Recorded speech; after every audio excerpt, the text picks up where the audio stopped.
there, I'm Paula Purvis and I attend Valley Pentecostal Church. I'd like to share with you something that happened back in March of 2006. My brothers and I brought our 81-year-old father on a surprise vacation to Mexico. We were having an amazing time, just spending all this quality time together, and we had so much laughter and we were having so much fun, just fun being together. About the third day or so, my father had difficulty breathing.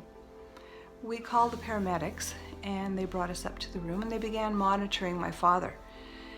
They realized with whatever they were monitoring that the cardiologist should be brought into the picture, so they called the on-call cardiologist in. And through all of this, while we were waiting for all this to happen, while they were, the paramedics were monitoring my dad, I was breathing with my dad. He was getting flustered by what was happening, and already his breathing wasn't what it was supposed to be. So I said, Dad, okay, breathe with me. So we began coaching. I was coaching and we were breathing together. And he seemed to be settling, and we were getting more at ease, and everything was, seemed to be going so much better. We did that for a little while. I guess it was a few minutes.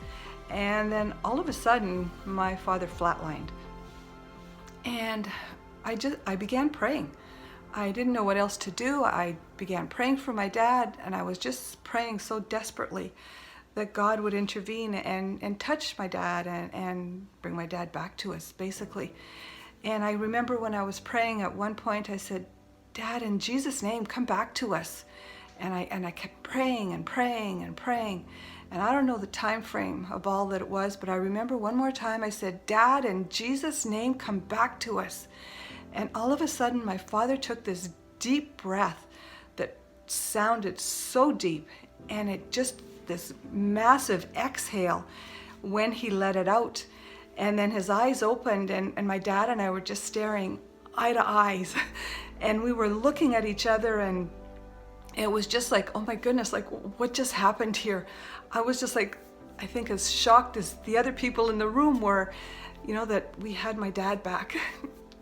I share all of that to say to you that regardless of what you're going through, it could be something as desperate as what I was in, or it could be times that are really going really well for you.